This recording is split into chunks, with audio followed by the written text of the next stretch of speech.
Hey everyone, how are you doing today? As mentioned in the daily financial news, we have the lovely and legendary Anna Kelly with us today. How you doing, Anna? I'm getting better and better being on this show. Lovely and legendary. Like, if only my kids would buy into that, Michael. Just make that your ringtone. There you go. It's lovely. Woo! Well, hey, one of the things that we talked about this morning is, you know, we like to think that relationships, are always great, and we obviously both you and your husband Olivia and I have great relationships. But there are sometimes even in great relationships where you just have disagreements, and you and I were like, let's just share that with the audience because we always have our difficulties. So why don't you share the one that you talked about earlier, and I've got one for you after that. Sure. So this is it's funny and lighthearted, but Yeah. kind of goes to the topic of you think that when you're financially free and you have enough money to do the things that you need to and the things that you want, that everything's just going to fall into place. You'll pay for the things that you need. And not always are both spouses on the same page, right? Mhm. And so for me, one of the things we were talking about is I bought a bigger house where the basement itself is as big as, the house I used to live in. Right. And with that comes the need to clean a lot more. And I'm so busy that today I value my time much more than I value the money that I'd have to give away to clean this house, for example. Mhm. And as I'm looking around this morning, I'm like, man, my floors are dusty, my countertops are dusty. I need to vacuum the basement. And I have a painter coming over. My basement looks terrible. And I thought, I just need to call somebody and have them come clean. Oh. Well, about a year ago, I had this same thing. I didn't have enough time. My husband's like, the house is starting to look like a wreck. You're supposed to be retired. We're still too busy and I don't want to do it. So great, I'll hire someone. Yeah. Well, then it was, why would you hire somebody? We have 4 children. We're capable. That's just a waste of money throwing that away to hire someone to clean. Yeah. And I did it 4 times and we kind of went round and round about it. So to save my marriage and keep him happy, I gave up the cleaning lady. But I'm like, I can afford this and I want it because I value my time more than the money. But he still values that money and giving up money that we don't need to spend because we could do it. So that's just one example of the kind of things that we're thinking about today. Yeah, that's an interesting one, and we went through the same thing. We made the answer of yes, wow, 15 years ago, probably back when we had like 4 or 5 houses, and the answer really was it was the time thing. But we've actually made it special. About 10 years ago, we actually twisted it. So whenever the maid, we call it the maids. It's just the company name that I write the check to. Yeah. They come to clean. Olivia and I make that time, that 90 minutes, kind of like not. It's during the day, but we call it date night, right? We go to have a nice lunch, not just a fast food lunch, because those take 30 minutes. We're like, we're going to go somewhere, sit down, have an appetizer, lunch, and sometimes even dessert. So we actually have used that as kind of a monthly check-in. So maybe spring something like that on the husband and say, hey, when we're here, honey, we're going to go have our little date night or something.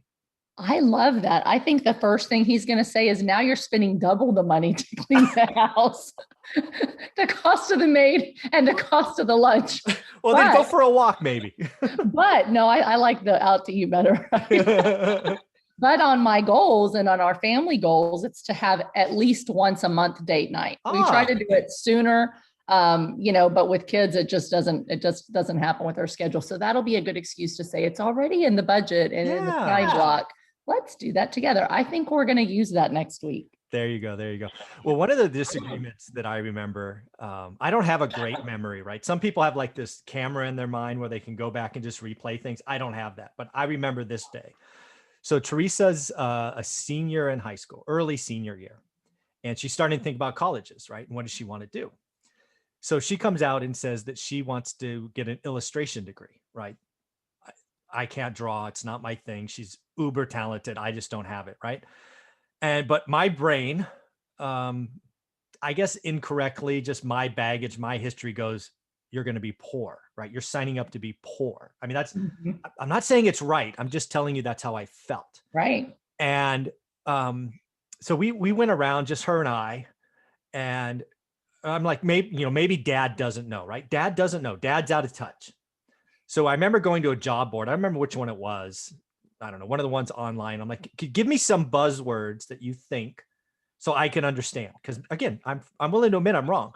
So I type them in, and I remember getting like 0 returns. And I've never done a job search and gotten 0 returns. I'm like, interesting. Honey, you're being too specific, blah, blah, blah. Give me some more generic stuff. So then a whole bunch of stuff comes up, and it's like $10 an hour, $11 an hour. And I'm like, honey, you realize we are about half a mile from In-N-Out Burger. They will pay you, I think at the time, $15 an hour, and dad and mom can save $200,000 in a college education. I'll split that with you. You work there, I'll give you $100,000. Call it a day. That didn't go over well. And then the next thing is, I'm like, you know what? Maybe you feed your illustration or art, as I called it, which is probably, again, disrespectful, but get a business degree, but make that a minor, or maybe do a double major, right? Go nuts, right? You're very smart, far smarter than I am. That didn't go well. So she starts crying, or not crying like out loud, but like you see the waterworks. And I'm like, oh shit, I made my daughter cry. That's not good. Next thing I know, she runs upstairs to mom and slams the door. And I hear commotion, and I'm downstairs going, I am dead. I am dead. Olivia comes downstairs, and she's this little Asian lady, and she just gets right up in my face and beats on my chest. My daughter's going to do whatever the hell she wants. We didn't do all this to blah, blah, blah. And she's going to enjoy life. And it's not all about money. You calling me all kinds of things. And I'm like, yes, dear. So yeah, I remember doing that very badly. That was horrible. I do not like that day. That is so funny. That's called the mama bear coming out to insensitive daddy. And that is something that you mean to be sensitive. You're trying to fix it. You're trying to solve the problem. And my husband and I are very similar. There's things where he's like, just here's the solution. And like, they don't want a solution. They want you to listen, and mama bear can come out when daddy bear makes the cubs cry. So. Yeah. I think, I don't know. I think I've inadvertently made my daughter cry 2 or 3 times. I think the other times were warranted, like she was wrong and we had some discipline. But that time I just handled that all wrong. I wish I could go redo that day. I mean, that's like one day I wish I could go, like that 2-hour period. I wish because we had a great conversation, and then I went too far. Yeah. I went too far. Some of it's the difference too between a lot of guys and a lot of girls at that age, right? Like my son and I went round and round with a very similar conversation, my senior that I talk about, but he's 6'3", has a deep voice and talks down to me and it's like, instead of the waterworks that it would be if it was my daughter, So, we have to work with him on emotional EQ, emotional intelligence, lowering the volume, but it is, you want your kids to choose something where they're going to make a living and be able to support themselves, but also love what they do. Right. And so the great thing now with the rental properties being able to say, listen, you can do what you love without regard to money, as long as you figure out something else to create additional passive income.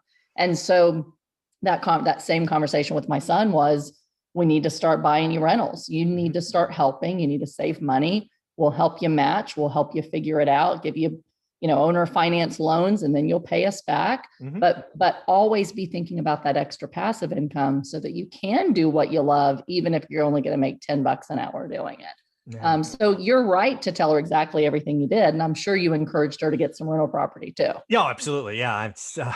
It was, and oh, by the way, this was 12 years ago, because she's almost 30. So I'm happy to report it worked out. She got an illustration degree. She graduated with honors. She's doing what she loves. Every time I see her, she's happy. So awesome. Clearly mom was right and dad was wrong. Oh, that's so awesome. That's so awesome to see them thrive on the other side of that. I thought of something else, that's kind of similar to something that my husband and I have consistently gone round and round about. And I've kind of learned what I can and can't do. Right. So he is very good in that we're very balanced. We balance each other out. Right. Yeah. And I'm the go-getter. I'm the one that thinks financially minded and makes all the, calculations on our properties and what it's going to do. And he's the very much like laid back, that property's a dump. I don't want to have to work on it. And he's essentially said, you can buy whatever you want to buy. I trust your decision on what you're going to buy, wisely, but don't ever buy anything that I have to work on or be involved in Ah, unless I get to walk it with you before you put it under contract. So back when we were flipping properties and buying much rougher rental properties, because in the beginning we had some time, but we had no money. I'd walk into something and it would be like, I got to make a decision today. It's an auction. You can't come. I'm buying it. And then he'd be, I don't want to do anything on this. And I'd say, well, honey, you could GC it and you can work on this part and bring in the right contractors to save a couple $1,000. And, now it's like, I learned that doesn't work very well. So he's better letting, me hire a general contracting company that does it all and he doesn't have to step foot in them. And then it's much easier for me to just continue to go by and him go, what'd you buy today? Oh, great. Good job. yeah, that's funny. I have a similar experience. So back in 2010, right, my job was always secure capital, find deals. Olivia did everything else, right? Running the books, managing property managers, all of that stuff. But we had kind of the same conversation. What it really boiled down to is, Michael, keep doing what you're doing. You're very good. But I must have veto power, right? You're asking me to run everything else. And some of these are just hard work. So we went round and round. Cause again, my thing was like, I found a deal. And like, it was easier, no doubt, but there was still lots of competition. Right. And, I remember having that discussion and ended up giving her the veto power. She only used it 2 or 3 times. But yeah, that just to maintain the relationships. Cause again, right. I'm around the world and, we're talking at, I don't know, 8:00 my time and 9 a.m. here or whatever it was. Cause I'm in Australia or Japan or something. And she was just frustrated, right. With the junk that I bought. Or we bought. And to save the relationship, we ended up giving her veto power, which she felt great about. She only used it a couple of times. But yeah, that to save the relationship, we had to do that. It was pretty interesting. Yeah. Yeah. And I think that's the thing is, you want to create real estate to really support your ideal lifestyle and the life that you live. And if you want to have a happy marriage, there's going to be disagreements. Sometimes you can't do exactly what you want to do. And you make decisions that maybe aren't the best financial decision, but you're winning, the war instead of winning the battle and losing the war. Right. Yeah. So you learn that kind of over time.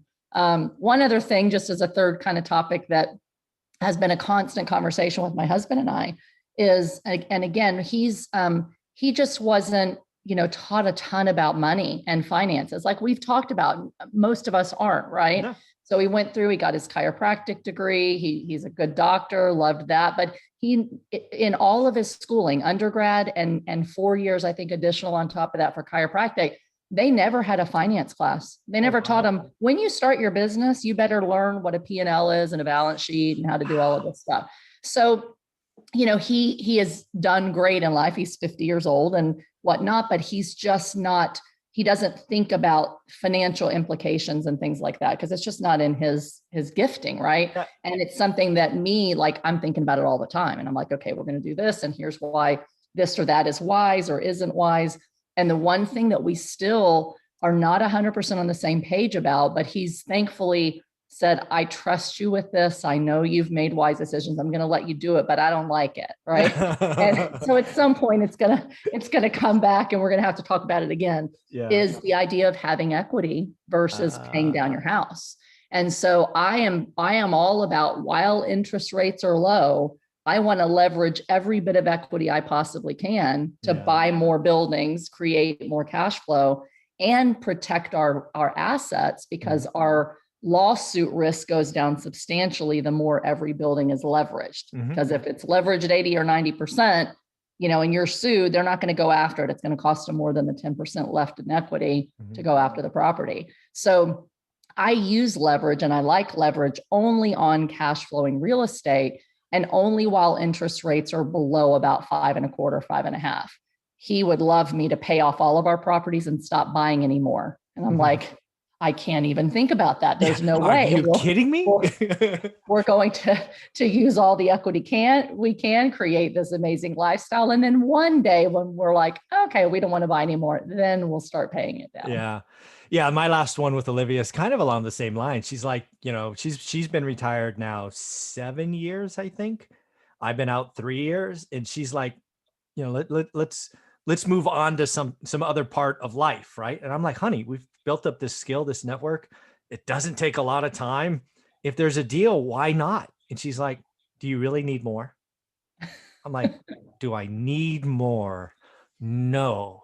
Do I want more? Yes. I mean, it's just,